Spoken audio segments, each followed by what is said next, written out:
La fougère près de la fenêtre était en train de mourir malgré les soins méticuleux de mon mari.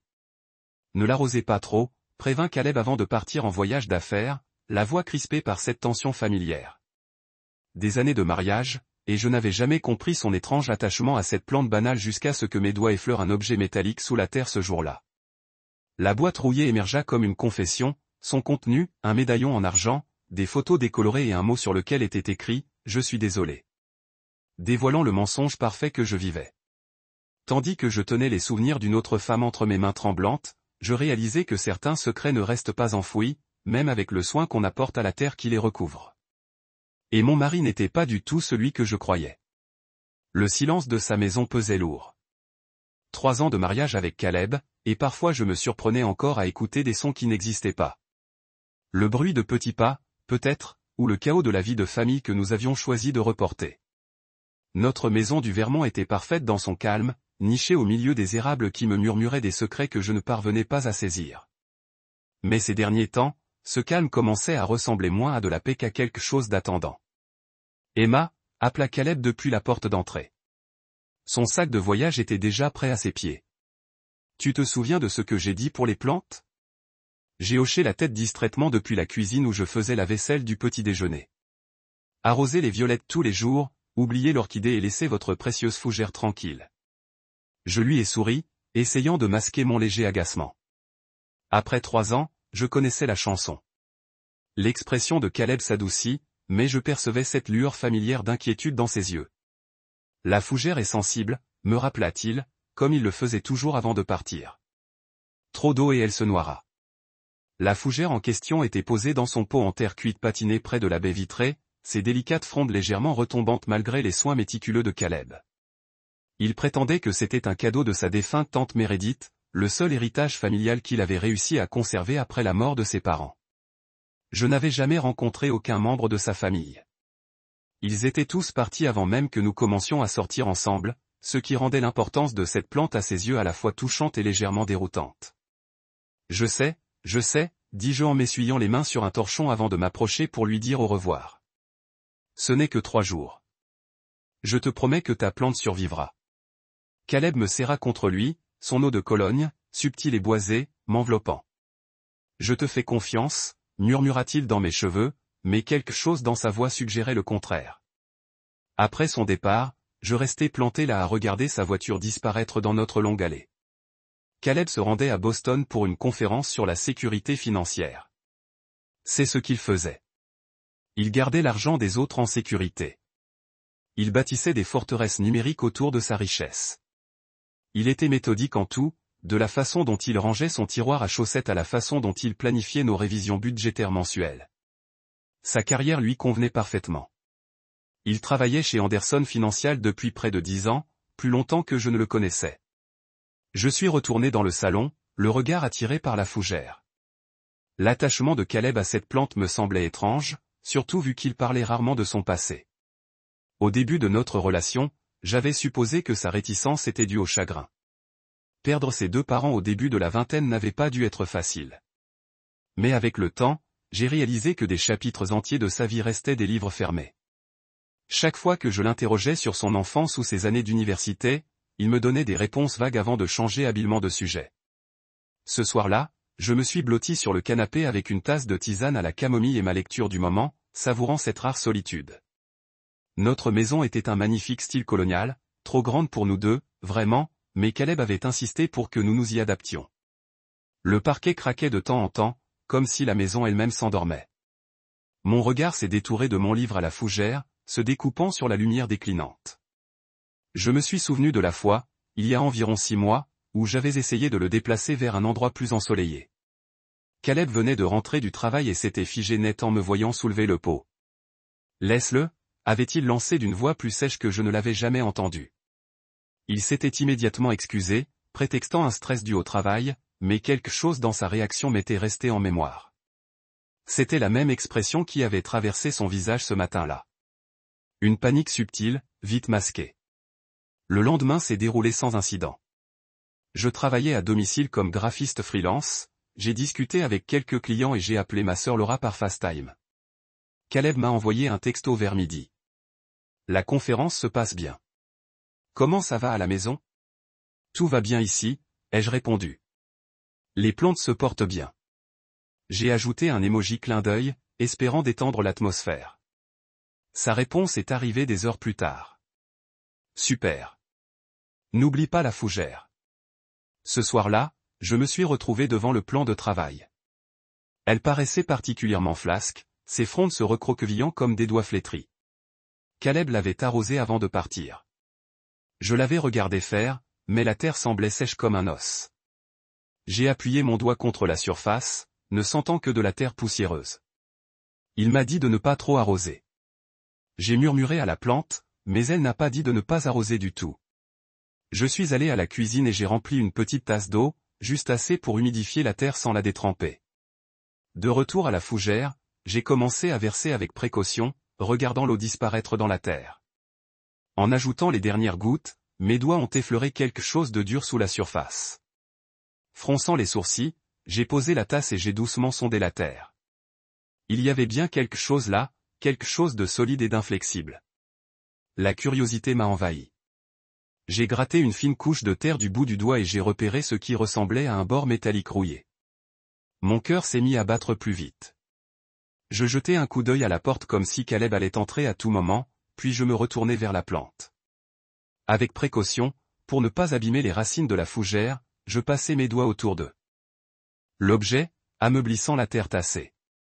Ce qui en sortit fut une boîte métallique carrée et peu profonde, de la taille d'un épais livre de poche.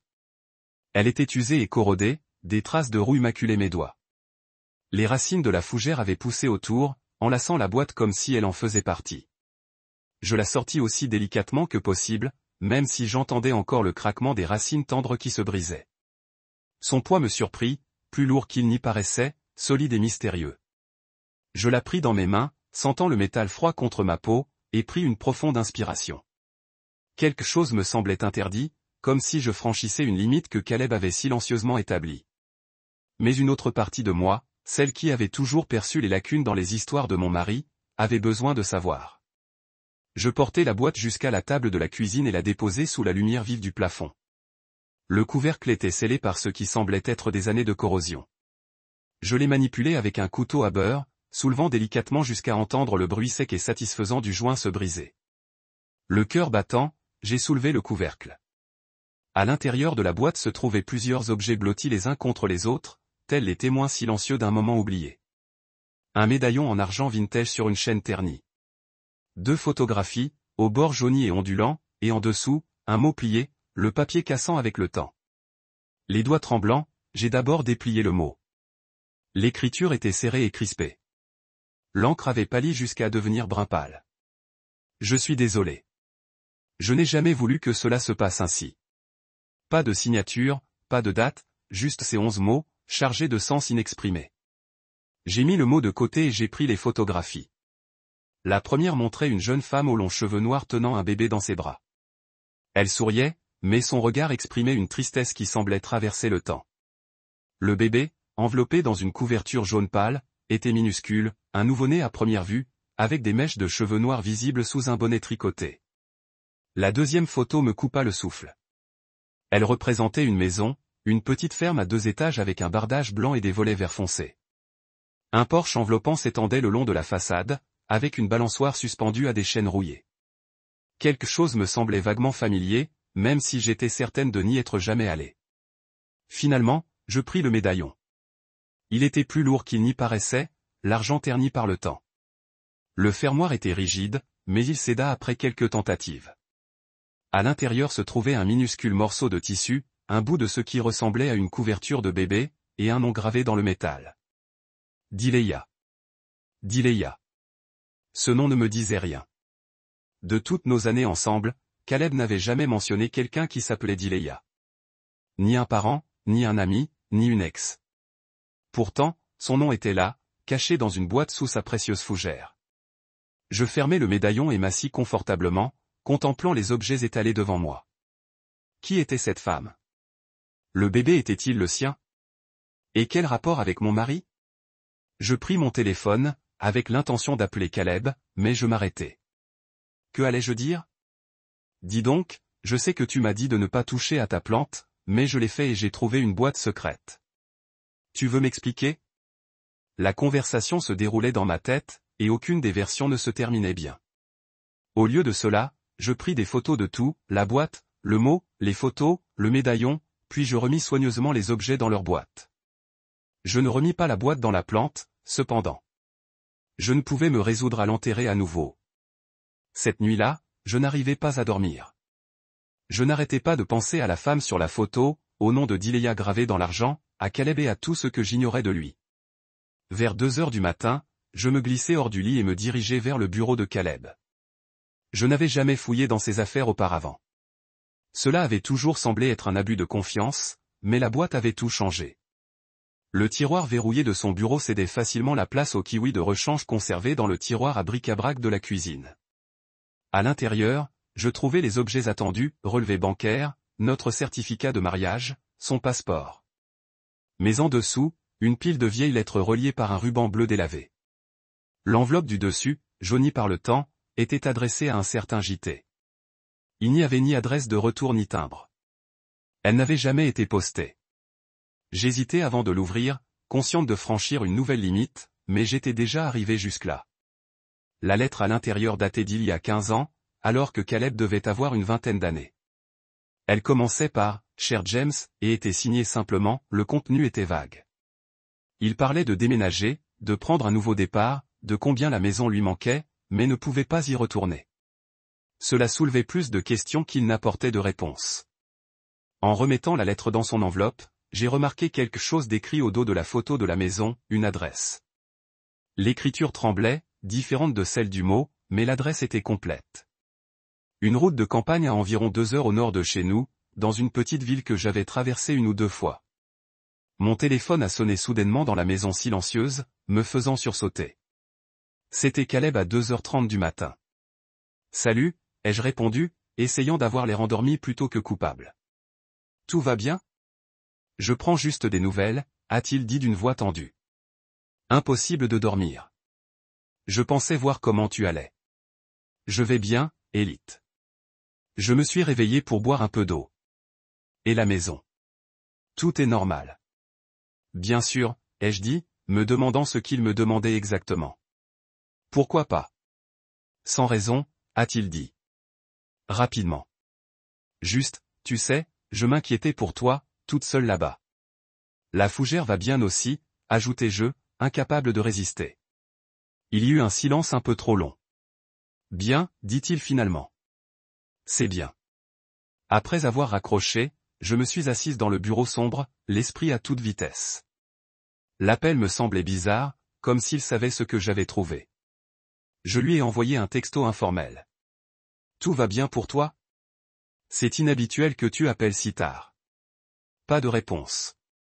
Cette nuit-là, j'ai rêvé que quelqu'un frappait à la fenêtre de notre chambre. Une voix de femme murmura mon nom. Urgente et suppliante. Je me suis réveillé en sursaut, trempé de sueur, le cœur battant la chamade.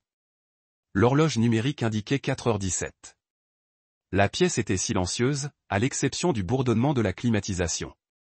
Je me suis levé et j'ai regardé la fenêtre. Rien, bien sûr, juste la nuit noire et mon propre reflet qui me fixait.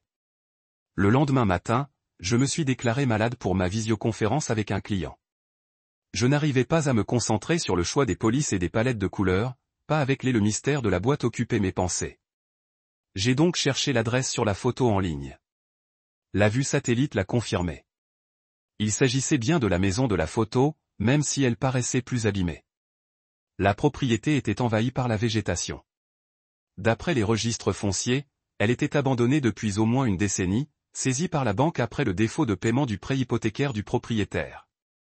Le nom du propriétaire était Thompson D. D pour Dia. Je suis devenu obsédé, parcourant Internet à la recherche d'un lien entre Caleb et cette Dileya Thompson. Il n'y avait rien. Pas de lien sur les réseaux sociaux, pas de mention dans les journaux locaux, rien qui les reliait. C'était comme si l'un d'eux n'existait pas ou comme si quelqu'un avait délibérément effacé leur connexion. À midi, ma décision était prise. J'ai préparé un petit sac avec de l'eau, des encas et mon chargeur de téléphone. J'ai enfermé la boîte métallique dans ma boîte à gants, puis je suis monté dans ma voiture et me suis dirigé vers le nord, vers l'adresse au dos de la photo. Le trajet vers le nord s'étendait devant moi comme une confession en attente d'être entendu. J'ai suivi mon GPS. À travers des routes de campagne sinueuses, je regardais les banlieues impeccables céder la place aux champs et aux forêts. L'air de fin d'été était lourd d'humidité et des nuages sombres s'accumulaient à l'horizon, annonçant un orage cet après-midi. Mes mains serraient trop fort le volant, les jointures blanches de tension. Que faisais-je? Je me dirigeais vers une maison abandonnée, d'après une photo trouvée enfouie sous la plante de mon mari. Cela me semblait absurde, même à moi. Pourtant, je ne pouvais m'empêcher de penser que ce qui m'attendait à cette adresse était quelque chose que je devais affronter. Le GPS annonça mon arrivée alors que je m'engageais dans une étroite allée de gravier. La maison se dressait devant moi, exactement telle qu'elle apparaissait sur la photo, bien que le temps ait fait preuve de cruauté envers la structure. La peinture blanche était maintenant grise et écaillée, les volets verts pendouillaient ou avaient complètement disparu. Les balançoires du porche étaient encore suspendus à des chaînes rouillées, oscillant légèrement au vent comme si elles avaient été récemment libérées. Je restai assise dans ma voiture plusieurs minutes, moteur coupé, rassemblant mon courage. La maison semblait abandonnée, comme l'indiquaient les registres fonciers, mais quelque chose en elle semblait habiter. Une impression d'attente. Une odeur de poussière envahissait l'air, comme si le bâtiment lui-même retenait son souffle. Finalement, je sortis. Le crissement du gravier sous mes chaussures était incroyablement fort dans le silence champêtre. L'air sentait la pluie qui approchait et le chèvrefeuille sauvage qui avait envahi un côté de la maison. Je me dirigeais vers le porche, chaque pas me faisant l'effet d'une intrusion. Les planches du porche craquaient sous mon poids à mesure que j'approchais de la porte d'entrée. Un panneau d'interdiction d'accès, défraîchi, était pendu de travers, son avertissement étant devenu presque illisible. Je frappai quand même, sans m'attendre à une réponse. Aucune ne vint. Je contournai la maison par l'arrière, avançant prudemment dans l'herbe envahissante. Le jardin avait dû être magnifique autrefois. Je distinguais les vestiges d'un jardin désormais envahi par les mauvaises herbes et ce qui ressemblait à un vieux foyer entouré de pierres. Près d'un chêne massif se trouvait une balançoire pour enfants. Sa structure métallique était rouillée, une seule balançoire suspendue à une corde effilochée. À côté se trouvait une pelle en plastique, d'un rouge délavé. Rosie par des années d'exposition au soleil. La porte de derrière était légèrement entr'ouverte, comme si quelqu'un était récemment parti et avait oublié de la refermer. Mon cœur s'accéléra à mesure que je m'approchais. « Bonjour », ai-je crié, ma voix ténue et effrayée à mes propres oreilles. « Quelqu'un ?» Le silence me répondit. J'ai ouvert la porte plus grand, grimaçant au grincement des gonds. Je regarde simplement autour de moi, ai-je annoncé à la maison vide. Je ne veux pas faire de mal. La cuisine dans laquelle j'entrais était figée dans le temps. La vaisselle était encore sur l'étendoir. Un calendrier délavé au mur affichait un mois d'il y a 14 ans. Une fine couche de poussière recouvrait tout, troublée par endroits par ce qui ressemblait à des empreintes de pas récentes. Je me suis enfoncé plus profondément dans la maison. Chaque pièce révélait de nouveaux fragments d'une vie interrompue. Le salon abritait un piano aux touches jaunies. Une partition encore ouverte sur une chanson à moitié terminée, sur la cheminée. Des photos de famille dans des cadres ternis montraient la femme du médaillon. Dilée, ai-je supposé, à différents âges. Dans certains, elle était seule. Dans d'autres, avec un couple plus âgé qui aurait pu être ses parents. Dans un coin du salon, un petit bureau contenait des piles de vieilles coupures de journaux et ce qui ressemblait à des dessins d'enfants, de simples dessins de maisons au crayon et des bonhommes allumettes. Je les feuilletais attentivement, cherchant quoi? Je n'en étais pas sûr. Un ruisseau venant de l'étage me figea sur place. Je retins mon souffle, tendant l'oreille. Rien.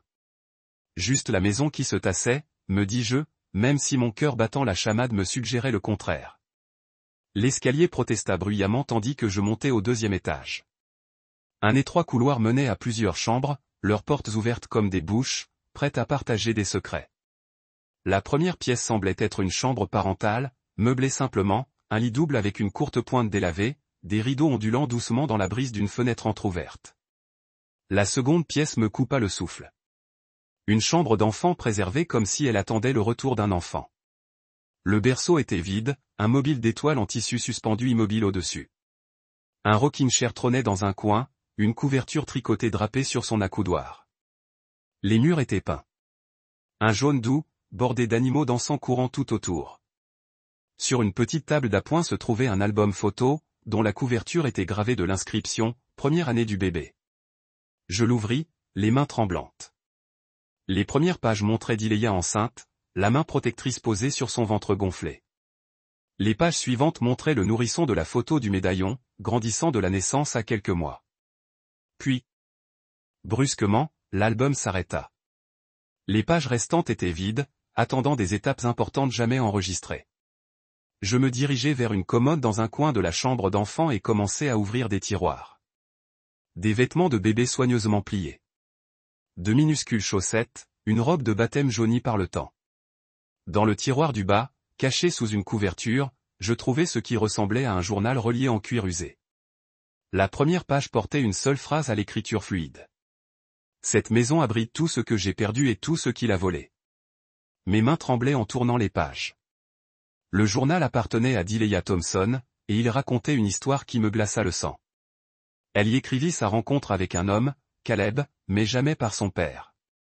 Nom complet, celui qui était entré dans sa vie au plus bas. Comment il l'avait aidé financièrement après la mort de ses parents.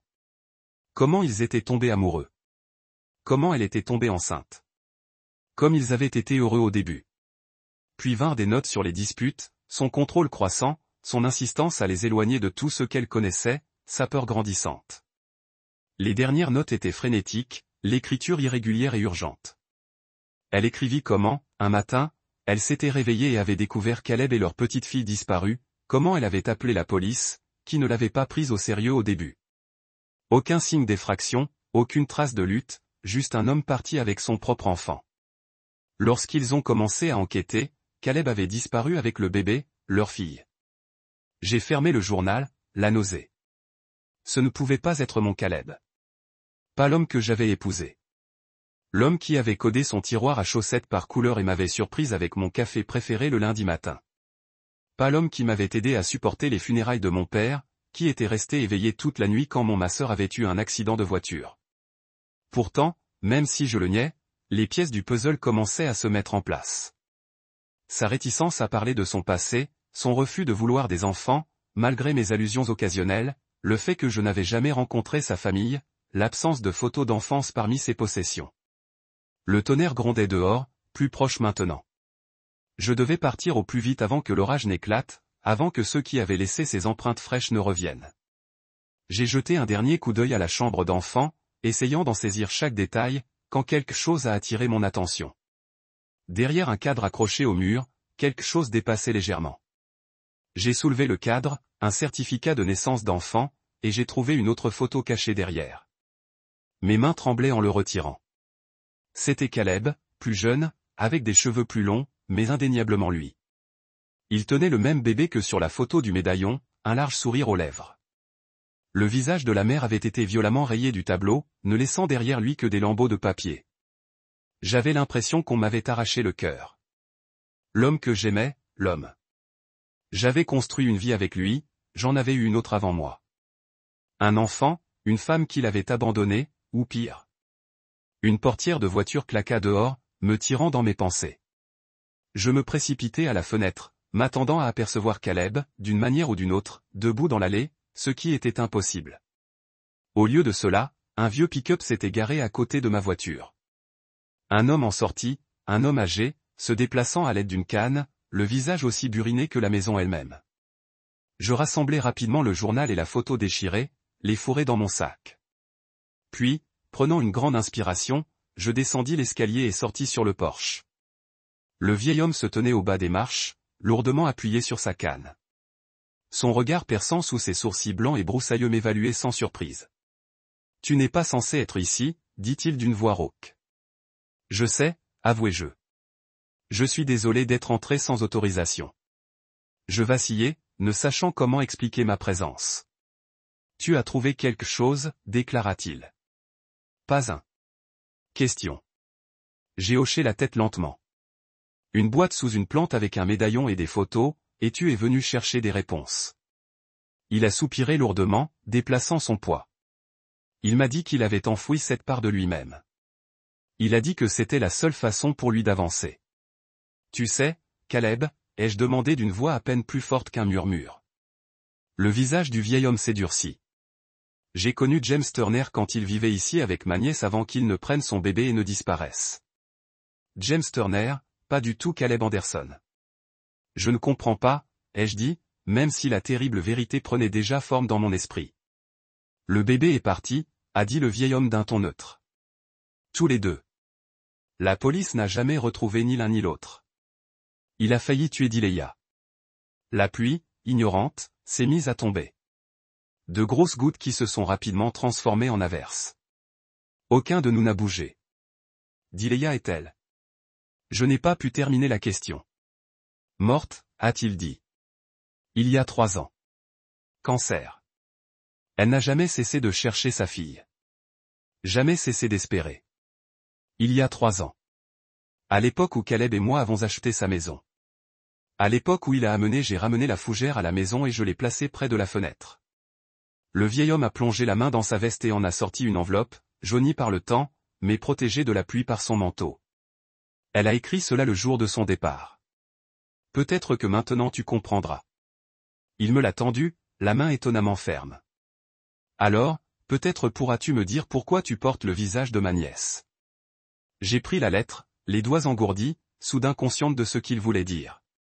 La femme sur les photos, Dileya, me ressemblait vraiment. Même cheveux noirs, même visage en forme de cœur, même silhouette frêle. Caleb m'avait-il choisi parce que je lui faisais penser à elle? Le vieil homme a fait demi-tour et est retourné à son camion sans un mot de plus, me laissant debout sous la pluie, serrant la lettre d'une femme morte et les morceaux de mon mariage brisé. Le trajet du retour était flou. La pluie martelait mon pare-brise, à l'image de la tempête dans ma tête.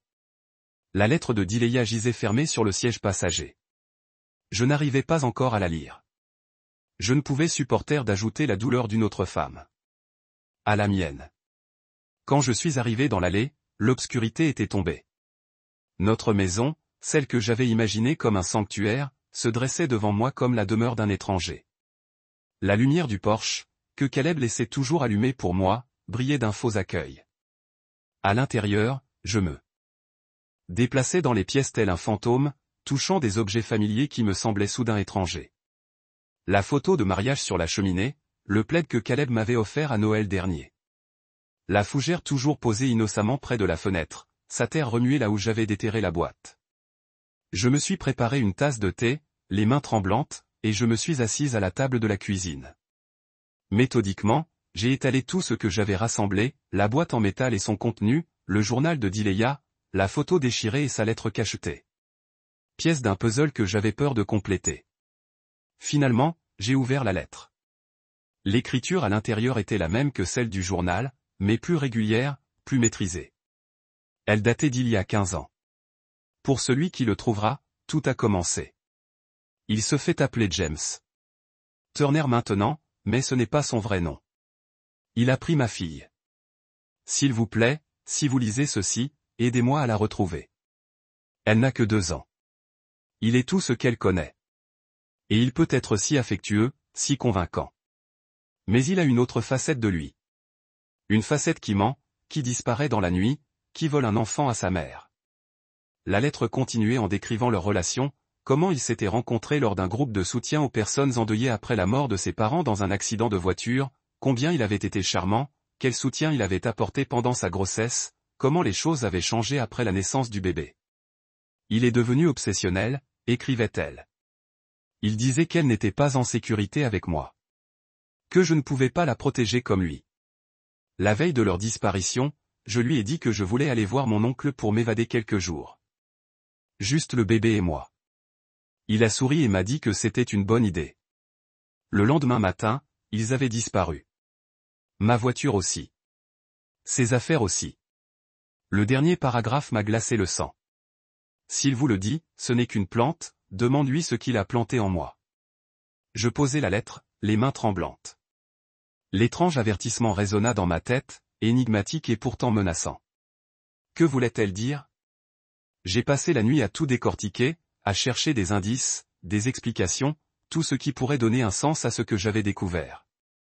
Au matin, mes yeux étaient irrités par l'épuisement, mon esprit tourbillonnait de questions sans réponse.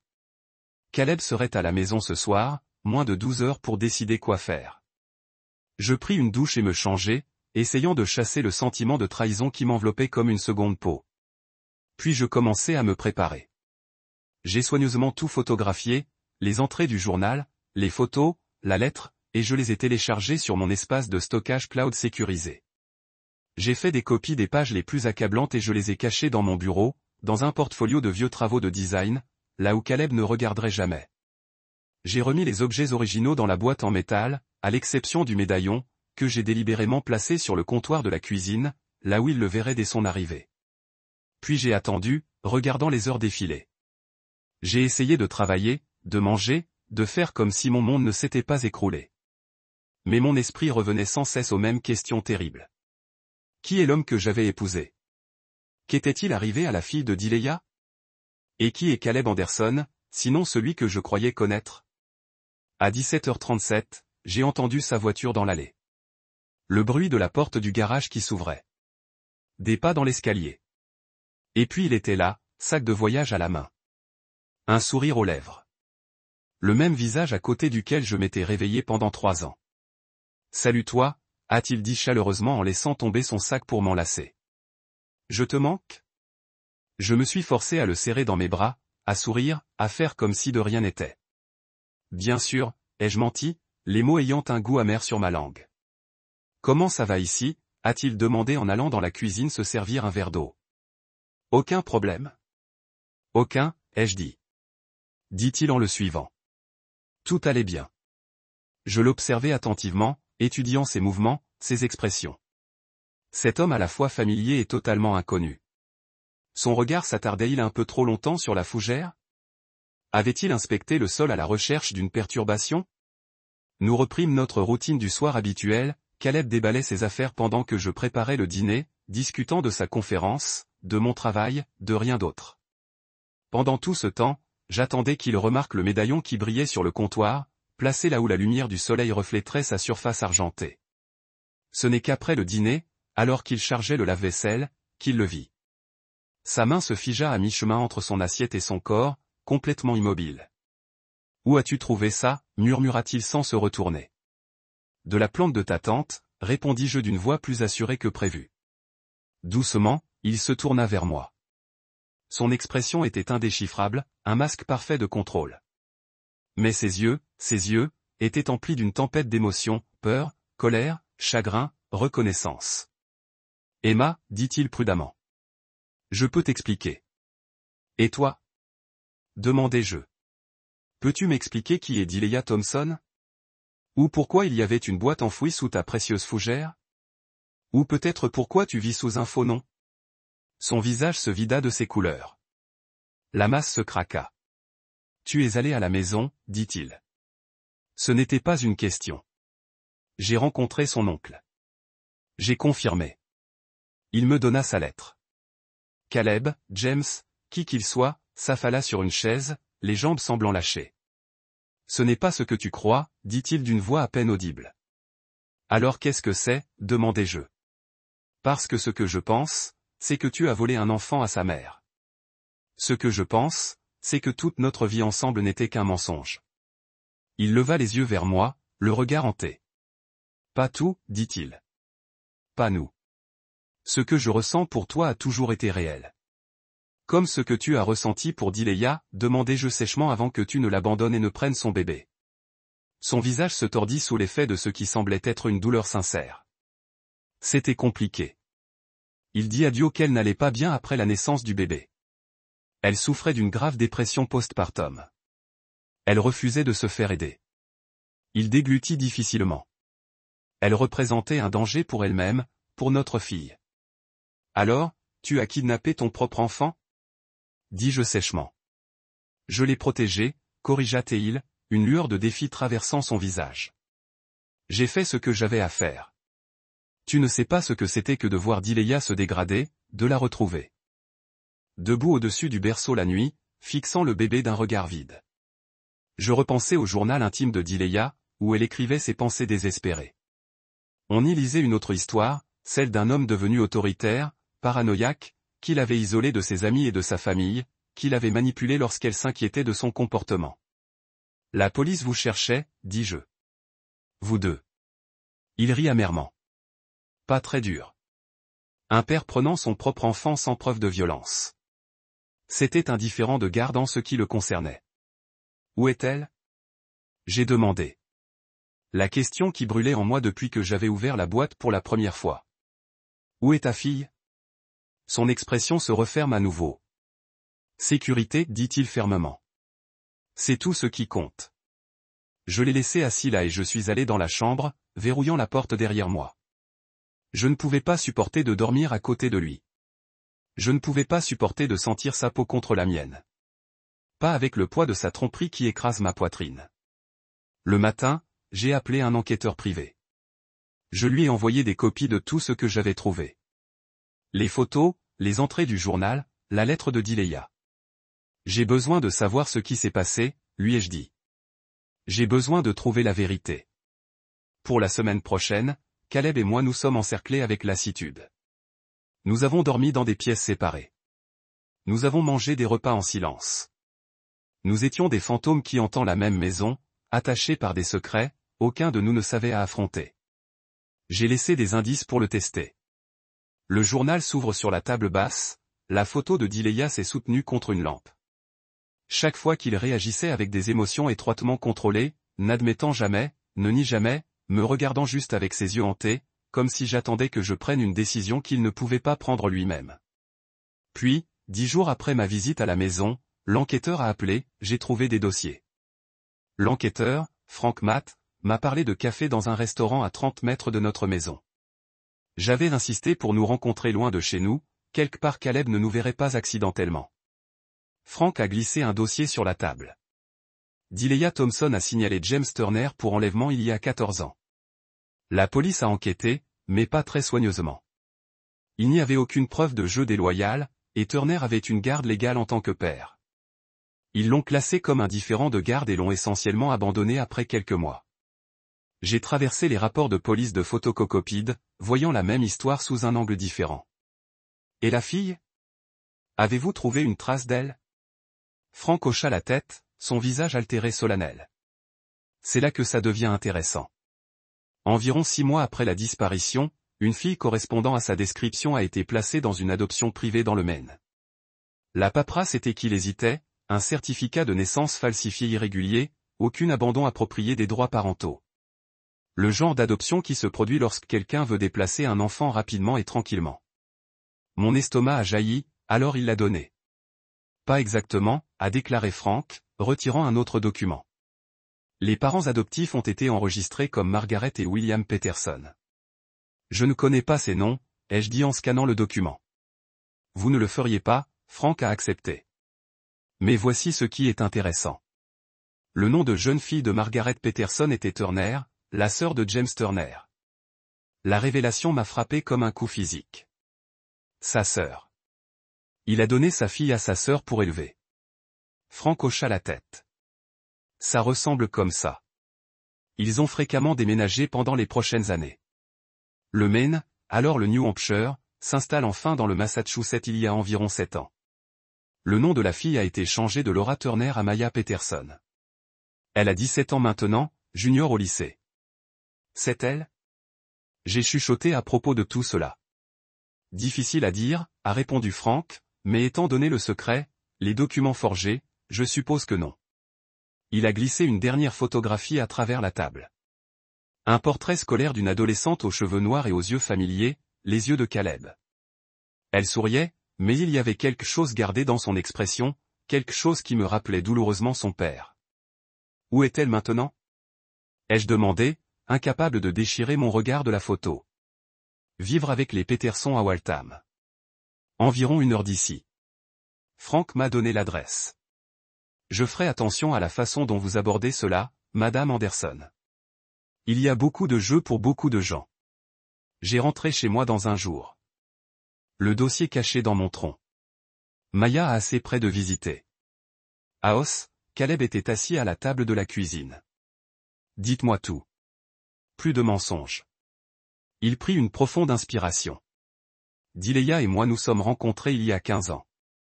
Comme elle a écrit, j'utilisais mon vrai nom alors, James Turner. Nous sommes tombés amoureux. Elle est tombée enceinte. Nous étions heureux au début. Ses doigts ont tracé le bord du journal. Après la naissance de Laura, Dileya a changé. Elle ne pouvait pas dormir, ne mangerait pas. Elle regardait le bébé pendant des heures sans déménager. Le médecin l'a appelée à la dépression postpartum, a prescrit des médicaments, mais elle ne le ferait pas.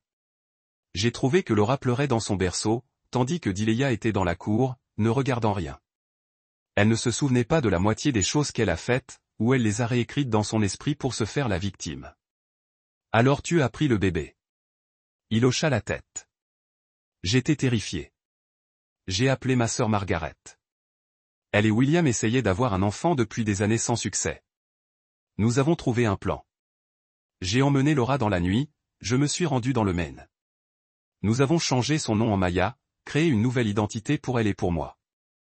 Pourquoi n'avez-vous pas juste combattu pour la garde? J'ai demandé. Légalement, son rire était creux. Avec quelle preuve? Dileya a fait attention à d'autres personnes. Elle se rassemblait quand nous avions de la compagnie. Son oncle n'a jamais vu les mauvais épisodes. Je n'avais aucune preuve, et tout le monde savait que les mères étaient presque toujours en garde à vue, même lorsqu'il y a des inquiétudes. Alors tu as disparu, dis-je. Changez votre nom en Caleb Anderson, a quitté Dileya pour se demander ce qui est arrivé à son enfant pour le reste de sa vie. Il tressaillit. J'ai fait ce que je pensais bien. J'ai protégé ma fille. Et Maya, ai-je demandé, connaissait-elle tout cela? Il secoua la tête. Margaret et William sont les seuls parents dont elle se souvient. Ils l'ont élevée comme la leur. Elle pense que je ne suis que son oncle Caleb qui visite occasionnellement. Vous l'avez vu. 7. Révélation ressemblait à une autre trahison. Quelques fois par an, a-t-il admis. Anniversaire Noël assez pour rester dans sa vie, mais pas assez pour soulever des questions. Et la plante, ai-je demandé, jetant un coup d'œil à la fougère toujours assise près de la fenêtre. Pourquoi garder une boîte de souvenirs enterrée où vous devez le voir tous les jours? Son expression s'adoucit légèrement. J'ai enterré la boîte lorsque j'ai entendu que Dileya était décédée il y a 3 ans. Je ne voulais pas l'oublier complètement. Malgré tout, elle était la mère de Laura, la mère de Maya. Je ne pouvais pas jeter ses souvenirs, mais je ne pouvais pas les regarder tous les jours non plus. Tu m'as épousé 3 mois après sa mort, j'ai dit. La chronologie est soudainement claire. C'est pourquoi tu m'as choisi. Parce que je lui ressemble? La question était tenue entre nous, lourde d'implications. Non, dit-il fermement. Dieu, non, Emma. Je suis tombé amoureux de toi parce que tu es toi. La ressemblance. Je ne l'ai même pas remarqué au début, peut-être inconsciemment, mais il m'a tendu la main. Je me suis éloigné. J'ai besoin de la rencontrer, dis-je, son visage drainé de couleur. Quoi? Non. Absolument pas. Vous ne pouvez pas lui dire rien de tout cela. Cela détruirait sa vie, sa relation avec Margaret et William.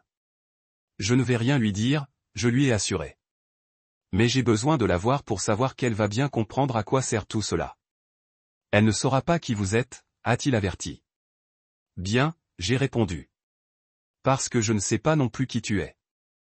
J'ai appelé à nouveau l'enquêteur privé ce soir-là, arrangeant pour en savoir plus sur la routine de Maya, où elle est allée à l'école, quelles activités elle a participé. Je ne voulais pas l'approcher directement. Caleb avait raison. Déposer cette bombe sur un jeune de 17 ans serait cruel, mais j'avais besoin de la voir une seule fois pour confirmer qu'elle était heureuse, bien ajustée. Ce choix terrible de Caleb lui avait au moins donné une bonne vie.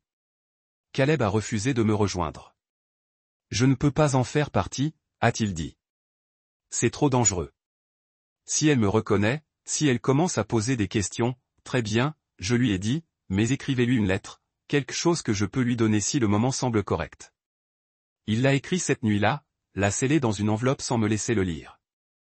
Juste au cas où, a-t-il dit, me le remettant avec des doigts tremblants. Mais promettez-moi que vous ferez attention. Promets-moi que tu ne lui feras pas de mal. J'ai pris la lettre. Je ne lui ferai jamais de mal, dis-je. Contrairement à vous, je n'abandonne pas les gens qui me tiennent à cœur. Les mots étaient cruels, mais je ne pouvais pas les reprendre. Je ne voulais pas. L'homme que je pensais que je savais n'avait jamais existé. À sa place, un étranger avait fait un choix terrible et a vécu avec ses conséquences pendant 14 ans. Alors que je me préparais à partir le lendemain matin, j'ai regardé la fougère la dernière fois. Je jette ça à mon retour. Je lui ai dit, quoi qu'il arrive, nous ne pouvons pas continuer à vivre avec des fantômes. Il n'a pas discuté. J'ai trouvé Maya Peterson exactement où Frank a dit qu'elle serait dans un petit café près de son lycée à étudier avec des amis. Je me suis assis à une table d'angle qui allaitait un latte la regardant derrière mon écran d'ordinateur portable.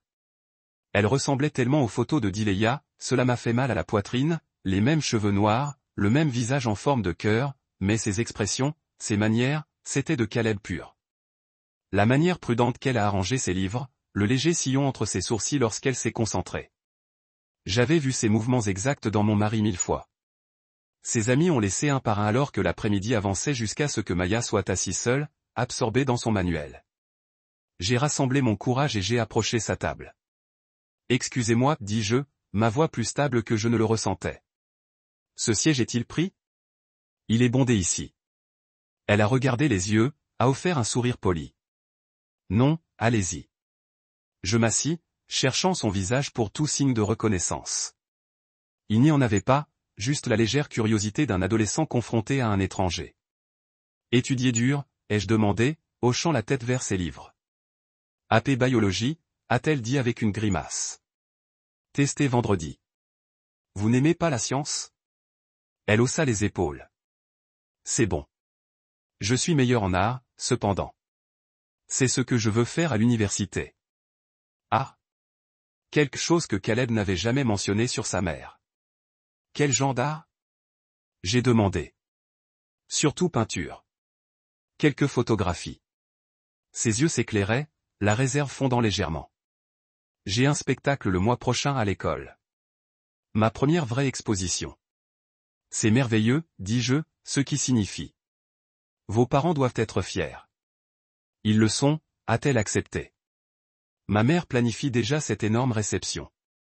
C'est un peu embarrassant. Les mamans sont comme ça, ai-je dit, s'interrogeant sur la femme qui l'avait élevée, Margaret, la sœur de Caleb. Avait-elle connu la vérité sur la mère de Maya? Avait-elle aidé à perpétuer le mensonge?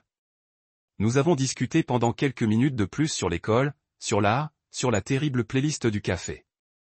Conversation normale, rien de profond, mais je l'ai regardée attentivement, à la recherche de signes de traumatisme, de malheur. Je n'en ai vu pas. Elle semblait être une adolescente typique. Parfois maladroit, parfois confiant, plein de plans pour un avenir qui s'étendait sans cesse devant elle. Je devrais y aller, dit-elle finalement, rassemblant ses livres.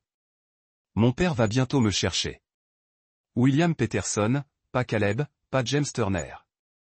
Un autre homme entièrement qui avait élevé la fille de Dileya comme la sienne. Attendez, dis-je impulsivement. J'ai quelque chose pour toi, elle fronça les sourcils, confus. Pour moi? Mais tu ne me connais pas. J'ai hésité, puis j'ai sorti le médaillon argenté. Pas la lettre de Caleb qui est restée dans mon sac, semblant soudain le mauvais choix. Mais le médaillon était enterré pendant des années, attendant d'être trouvé. C'était peut-être pourquoi. Cela va sembler étrange, dis-je attentivement. Mais je pense que cela vous appartient. Il m'a été chargé de vous donner quand le moment était venu. Elle le prit prudemment, tournant l'argent terni dans ses mains. Qu'est-ce que c'est? Un médaillon, dis-je. C'est très vieux. Il appartenait à quelqu'un qui vous aimait beaucoup. Elle l'ouvrit, plissant les yeux sur le nom gravé à l'intérieur. Delia? Je ne connais personne nommé Dileya. Elle vous connaissait, dis-je doucement. Il y a longtemps. Maya a étudié mon visage méfiant soudainement. Qui êtes-vous?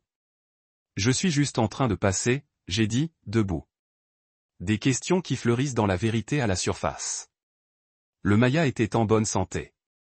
Vous avez-vous parlé à lui? Elle est belle, dis-je simplement. Elle veut être une artiste. Son visage s'adoucit, la fierté et le chagrin se mélangeant dans son expression.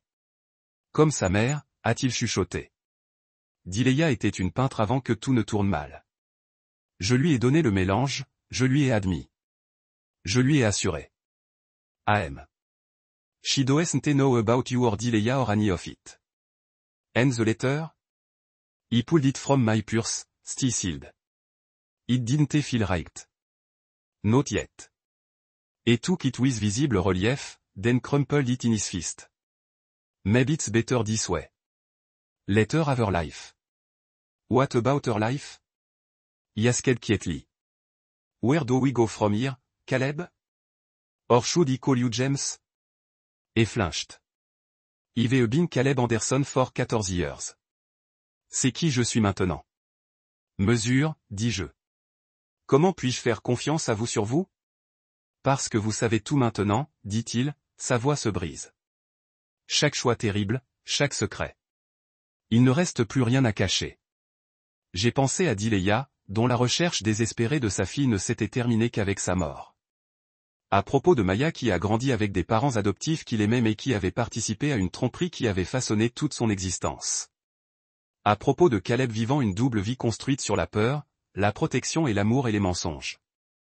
J'ai besoin de temps, lui ai-je dit, pour traiter tout cela pour décider avec quoi je peux vivre. Il hocha la tête, la démission dans chaque ligne de son corps. Je comprends. Cette nuit-là, je suis allé à la baie vitrée et j'ai retiré la fougère de sa place d'honneur. Je l'ai emmené à l'extérieur et j'ai creusé un trou dans le jardin suffisamment profondément pour contenir à la fois la plante et son histoire pondérée. En le couvrant de terre, j'ai senti que quelque chose se déplaçait en moi. Pas le pardon, pas encore, mais peut-être le début de la compréhension. À sa place, j'ai mis un petit violet africain en pot, une plante sans secret, pas de passé enterré, juste des fleurs violettes vibrantes atteignant la lumière. Quand Caleb est descendu le matin et a vu l'espace vide près de la fenêtre, il s'arrêta, son visage illisible. Puis il a remarqué le violet, a touché l'un de ses pétales délicats avec un doigt provisoire. Un nouveau départ, demanda-t-il, sa voix soigneusement neutre. Je ne sais pas, répondis-je honnêtement. Mais du moins pas la même fin. J'ai pensé à Maya, 17 ans et je ne le sais pas, portant le médaillon de sa mère sans comprendre sa signification. Sur la vérité qui pourrait un jour monter à la surface comme une graine poussant à travers le sol vers le soleil. À propos du mari que je pensais connaître et de l'étranger que j'avais épousé et de la ligne floue entre eux. Certaines plantes prospèrent dans l'obscurité, les racines s'emmêlent autour des secrets. D'autres ont besoin de lumière pour grandir. Le choix de quoi nourrir, quoi révéler, quoi enterrer. C'était encore à moi à faire. Que feriez-vous si la personne que vous aimiez le plus se révélait être quelqu'un d'autre? Souhaitez-vous enterrer la vérité ou le laisser devenir quelque chose de nouveau? Si cette histoire de secret et de seconde chance résonnait avec vous, veuillez vous aider et vous abonner à plus de thrillers psychologiques qui exploraient les ombres dans la vie ordinaire.